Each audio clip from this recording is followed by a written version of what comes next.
पंखा चलता है, माला दिन रात घूमता रहता है। ऐसा माला फेरने से जीवन का कल्याण नहीं होगा। अनुराग से फेरो, मन लगा करके फेरो। अनुराग का मतलब है कि जब माला की मनिया किस काम है, नाम का उच्चारण करें अथवा मंत्र का जप करें तो मंत्र का अनुसंधान भी करें। मंत्र के जो देवता हैं उनका भी प्राकट्य होना चाहिए नेत्रों के सामने। तो मंत्र जपते हैं युगल मंत्र तो भगवान सीताराम जी भी नेत्रों के सामने रहना चाहिए। यही अनुराग है। अब मन नहीं लगता तो हम सब क्या करते हैं, मोबाइल रखे रहते हैं साथ पास में।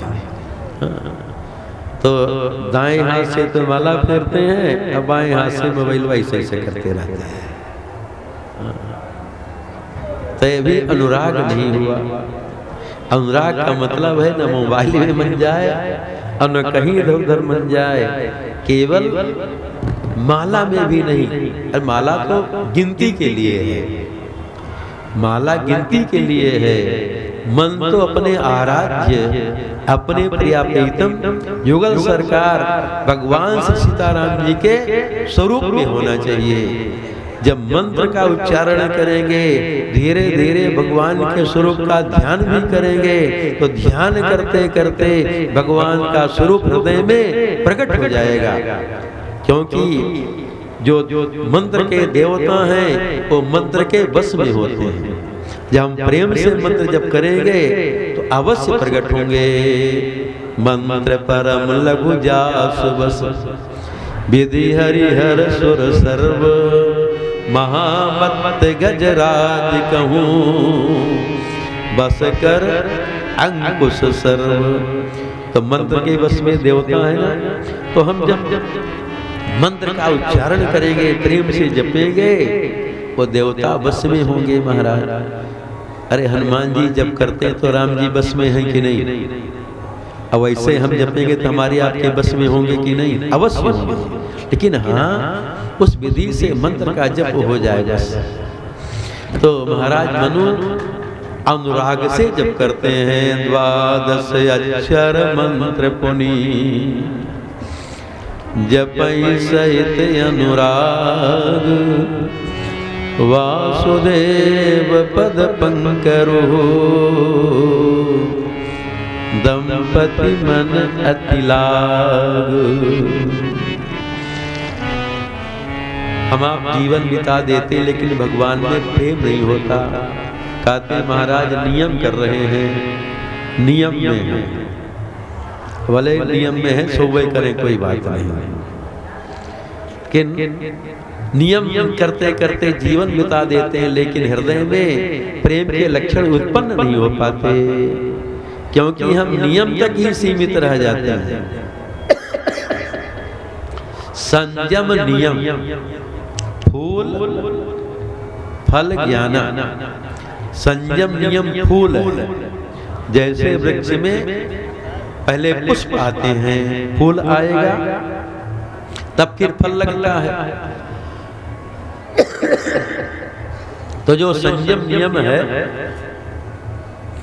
एक फूल है।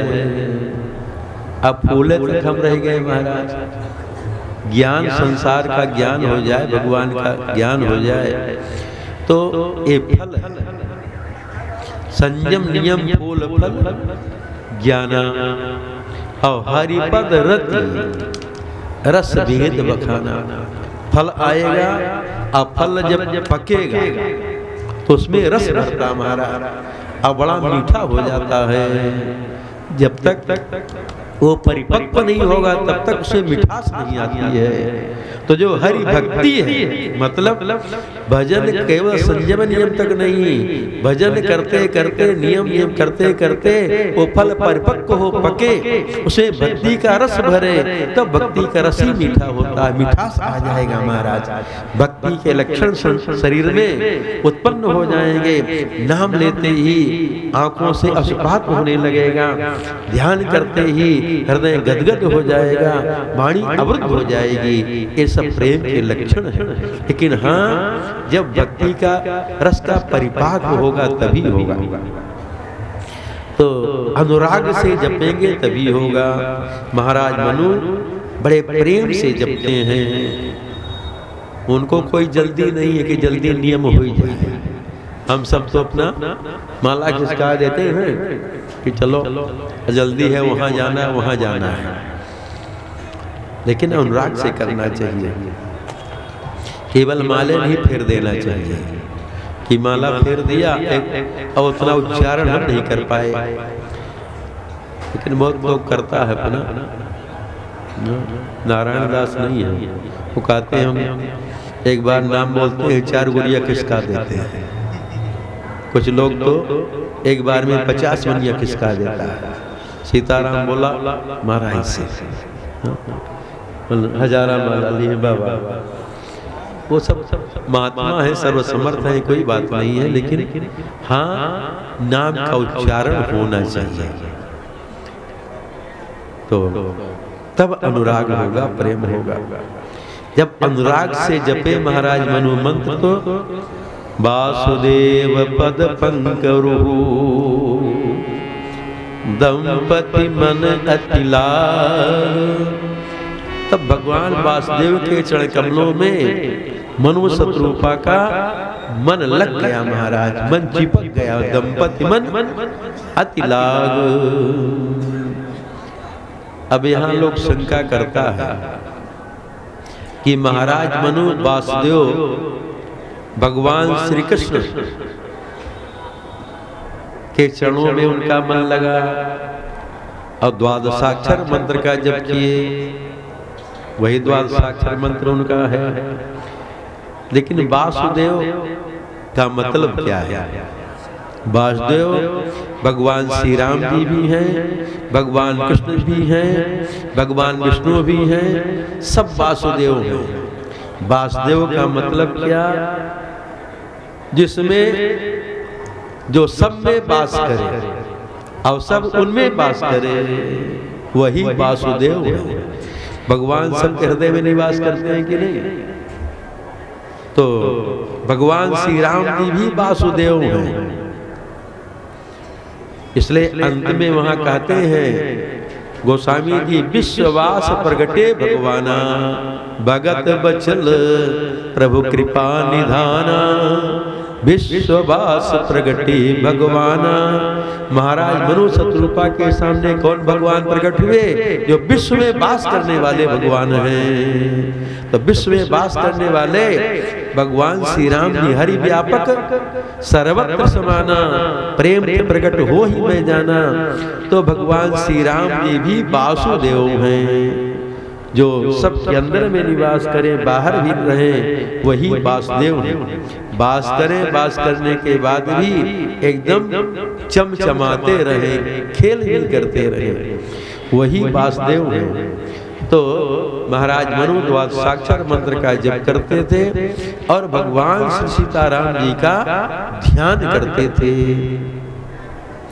अथवा जुगल मंत्र का जप किए। 6 अक्षर का मंत्र श्री राम जी का है। श्री राम खड़क्षर महामंत्र और 6 अक्षर का मंत्र है श्री किशोरी जी का। तो दोनों को मिला दिया गया तो द्वादशाक्षर हो गया कि नहीं? जुगल मंत्र का जप किए। अब जप कर रहे हैं महाराज मनु। अब देखिए, रामायण से शिक्षा लेनी चाहिए। जप करते समय हृदय में अभिलाषा भी उत्पन्न होनी चाहिए, इच्छा होनी चाहिए भगवत दर्शन की। महाराज मनु शत्रुपा जी के मन में भगवत दर्शन की इच्छा बड़ी प्रबल हो रही है, निरंतर बढ़ती ही जा रही है कि परम प्रभु का दर्शन कब हो, कब परम प्रभु का दर्शन प्राप्त होगा। से मंत्र जपते समय भगवत दर्शन की इच्छा भी रखता रहे। और अभिलाष निरंतर होई, देखिए नयन परम प्रभु सोई। और अभिलाष निरंतर होई, देखिए नयन परम प्रभु सोई। निरंतर अभिलाषा उठ रही है कि परम प्रभु का दर्शन कैसे हो, कब हो। वो परम प्रभु कैसे हैं? जो अगुण है, अखंड है, अनंत है, अनादि है, परमार्थवादी जिनका चिंतन करते हैं, वेद जिनका नेति नेति, वेद निरंतर भगवान का गुणगान करते रहते हैं, लेकिन दिन रात गाने के बाद कहते हैं कि इतने भगवान का गुण नहीं है, पता नहीं कितना हम गा ही नहीं पाएंगे। सारद शेष महेश विधि आगम निगम पुराण, नेति नेति कही जासु गुण, करहि निरंतर गान। तो जो जिनका वेद नाइति कर करके निरूपण करते हैं, जो जिनसे शंकर जी, ब्रह्मा जी, विष्णु भगवान उत्पन्न हुए हैं। उपजहि जासु वंश ते नाना, शंभु बिरंची विष्णु भगवान। ऐसे वो प्रभु सेवक बस अहई, भगति हेतु लीला तनु गहई। महाराज मनु विचार करते हैं, ऐसे प्रभु यदि भक्तों की भक्ति में के बस में होकर के, प्रेम में बस होकर के लीला मूल शरीर धारण करते हैं, तो यदि वेद वचन सत्य है तो भगवान हमको भी कृपा करके दर्शन दें। महाराज मनु परम प्रभु का दर्शन करना चाहते हैं। शंकर जी, ब्रह्मा जी, विष्णु भगवान का दर्शन नहीं चाहते। परम प्रभु कौन है? महाराज मनु तपस्या तो कर रहे हैं। तपस्या करते करते 6000 वर्ष तो महाराज मनु जल पी करके तपस्या की।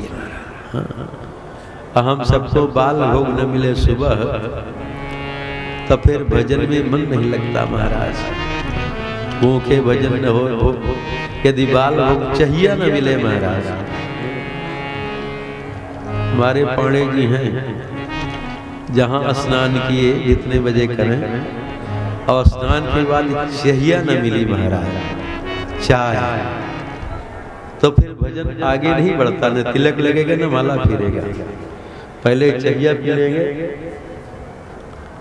अरे राम राम, आज गलत कह दिए, इनका परिवार बैठा सुन लेगा, लेकिन हम सुने इसलिए कह दिए। तो स्नान के बाद पहले चाय पी लेते, इसके बाद तिलक लगाएंगे, आगे पूजा पाठ वाला काम बढ़ेगा। कहते भूखे भजन न होय गोपाला, ले ले अपन कंठी माला। तो चाय न मिले तो भजन नहीं कर पाएंगे। तो लेकिन महाराज मनु केवल जल पी करके तपस्या कर रहे हैं 6000 वर्ष तक। फिर 7000 वर्ष श्वास लेकर के तपस्या कर रहे हैं। संवत सप्त सहस्र पुनि, रहे समीर आधार। अब महाराज मनु जल पीना भी, श्वास लेना भी बंद कर दिए, और एक पैर से खड़े होकर के और हाथ ऊपर करके तपस्या कर रहे हैं। 10,000 वर्ष तक एक पैर से खड़े महाराज। बरस सहस 10 त्याग्यो सो, ठाढ़े रहे एक पद दो। महाराज मनु सतरूपा दोनों 10,000 वर्ष एक पैर से खड़े महाराज, कुछ ले भी नहीं रहे हैं, न श्वास ले रहे हैं, जल भी पी रहे हैं। इसका मतलब भगवान के लिए कुछ छोड़ना चाहिए। एक बार आहार ले वही ठीक है, दिन रात खाना पीना भी ठीक नहीं है। कुछ हम भी संशोधन करेंगे खाने पीने में महाराज। हाँ, एक बार ले, हाँ, ये नहीं कि दिन में भोजन कर लिए और रात में फिर फलहार कर ली, खाना तो हो ही गया यार उसमें। हाँ, कि फलहार ले, जब फलहार में भी भूख नहीं लगती महाराज, जब पूड़ी पकौड़ी बन गई बढ़िया, छन गया तो क्या दिक्कत है। तो इसलिए भगवान का दर्शन प्राप्त करना तो कुछ नियम। अयोध्यावासी जब श्री राम अयोध्या वासियों को तमसा के किनारे छोड़ करके चले गए, अयोध्यावासी जब जगे देखे राम जी का पता नहीं, तो बहुत खोजे, अब रथ के पहिए का निशान भी ठीक से नहीं दिखाई पड़ा, नहीं पता लगा पाए, लौट के अयोध्या आ गए। अयोध्यावासी श्री राम जी का दर्शन प्राप्त करने के लिए नियम लेकर के भजन करते हैं और एक बार आहार लेते हैं। राम दरस हित नेम व्रत लगे करन नर नारी, मनहु को की कमल दीन विहीन तमारी। तो पयहार फल असनेक, निसि भोजन एक लोग,